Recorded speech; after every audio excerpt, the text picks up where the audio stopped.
do what I do. Independent African thinkers.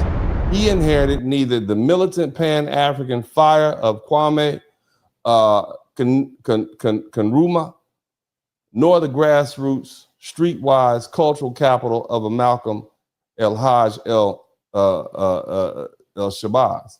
Instead, our former president emerged from an environment steeped in global cosmopolitanism and professional achievement and political moderation, ideal traits for appealing to white liberals and elite power structures, but hardly the stuff of cultural alignment with the working class Black America. How Black fathers should raise Black sons, it lands flat.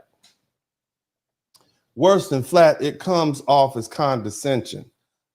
How can a man who never sat across from his Black father, who never had to navigate the terrain of fathering a Black boy through the minefield of American racism, presume to know what our sons need, especially when he suggests that they need gay mentors to learn empathy, as though straight Black men are inherently emotionally broken? That's not just detached, it's insulting.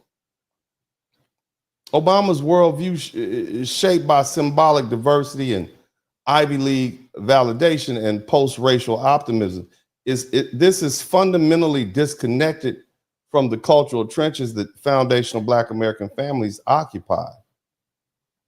See, he speaks not as a man forged in the fire of Black American masculinity, something that we've had to fight for since the buck breaking days. Okay, but he speaks as a culturally curated figure of representational politics. That's what he is. He represents Blackness, but he does not reflect Blackness, and not in the lived sense that matters. And most when we talk about raising boys into men, that's when it's very necessary. If anything, Barack Obama is a cautionary tale about the dangers of mistaken appearance for authenticity and symbolism for solidarity. And as Black Americans reckon with the challenges of reasserting control of our identity, our families, and our future, we have to be bold enough to say what needs to be said. Barack Obama doesn't get to tell us how to raise our sons, because he wasn't raised like one of us, and he didn't raise one of us either. And with the latest comment, he disrespected the entire Black community, including women who raise us, and the fathers who stayed, and the sons we're trying to raise right now. See, this is not 2008. The shine has worn off. The Black community no longer looks at Barack Obama as Black Jesus. He's not our savior. He was once thought to be. He could do no wrong. In fact, the overwhelming sentiment is that he needs, amongst us right now, is that he needs to go somewhere and have a seat. In fact, I would argue that he needs to go somewhere and have a whole stadium full of seats. He needs to take the opportunity and find a stadium near him and spend a few weeks sitting in each and every one of the seats that are available for him to sit in the empty stadium. That's how many seats he needs to have. And he needs to do it quietly. Just like George W. Bush, GW, he shows up at inaugurations and sit in the back at the presidential funerals. He waves politely, and that's it. He goes back to Crawford, Texas. Shout out to Lou Harper.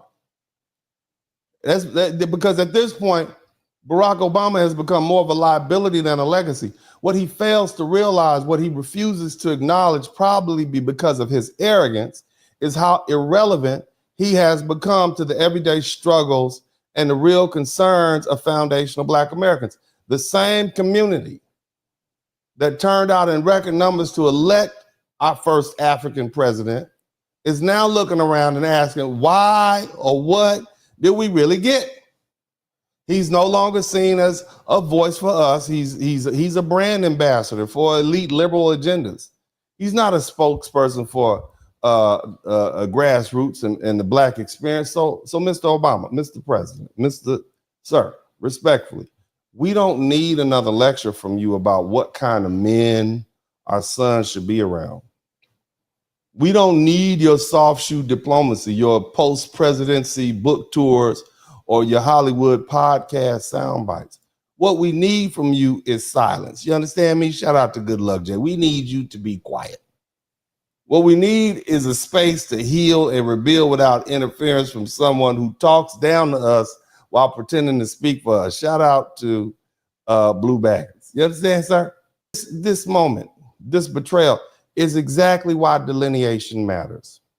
See, this isn't just about Barack Obama. It's about a pattern. It's about Kamala Harris. It's about the growing roster of Caribbean and African politicians flooding the Congressional Black Caucus, speaking on behalf of people in a struggle they were never part of, and in many cases looked down upon.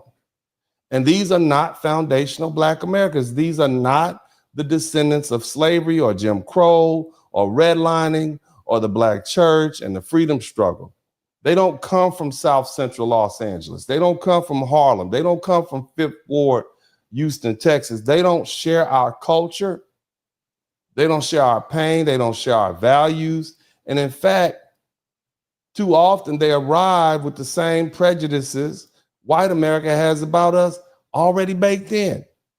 That we're lazy, that we're undisciplined, that we're emotionally damaged, that we're violent, and that we need someone else, anyone else, to save us from ourselves.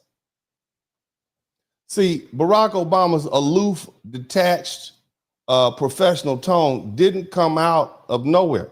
That's the product of an elite African upbringing and white liberal socialization, not a Southside Chicago barbershop or a Baptist sermon on Sunday morning in Alabama. And when he looks at the Black community, he does not see his people. He sees a project. He sees something to correct and reform, not something to respect, protect, and uplift. This is why it's critical that foundational Black Americans draw a clear line around who speaks for us and who doesn't, because this isn't just about misrepresentation anymore. It's about erasure. We're being spoken over, we're being spoken for, and spoken down to by people who were allowed into this country because the political and civil rights struggle we fought for. And yet, now, they stand on the shoulders of us while kicking us in our teeth. They come here from dysfunctional, impoverished nations they never dare return to, yet they call us broken. They climb our ladders, enter our institutions, they inherit the fruit of our protests, and then turn right around and tell us we're not good enough, that we need to be more like them, that our fathers aren't sufficient, that our boys need gay men for emotional development, that our culture is the problem. All this is colonization and blackface, family. So yes, before we go any further, let's be honest with ourselves. I want y'all to hear me. Let's be honest with ourselves. If you can hear me clearly, hit the like button. Hit the like button if you can hear me clearly. Because I want all my foundational Black Americans to step to the front.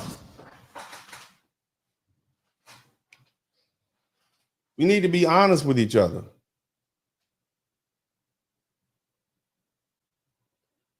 Okay? We voted for this man. We did. We did this. We chose symbolism over substance. This is our fault because we chose skin tone over shared experience. We saw a brown face, we saw a clean suit and a perfect family photo, and we projected our hopes onto him. We told ourselves that finally, one of our own has made it. But what we never stopped to ask was, whose son is this really? See, we didn't elect a man forged in the fires of the Black American experience. We didn't choose someone born in the traditions and traumas and triumphs of the descendants of American slavery. We elected the son of a Kenyan economist and a white woman from Kansas. We elected someone whose roots were not in Mississippi or Alabama, but in Nairobi and Wichita. A man raised in Hawaii and Indonesia, a man whose life trajectory and worldview had nothing to do with ours, and yet we crowned him our crown Black Prince, our representative. And now the bill has come due. And here we are again. Barack Obama, from his insulated perch of post-presidential celebrity, telling Black families how we need to raise our sons. Telling us that in not so many words that Black fatherhood is insufficient. Because again, make no mistake, he's talking to Black fathers. Because we know white men are not listening to him.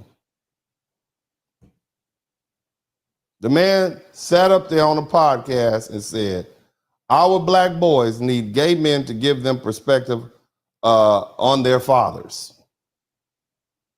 And no matter how present or how loving or how devoted we are, we're not enough.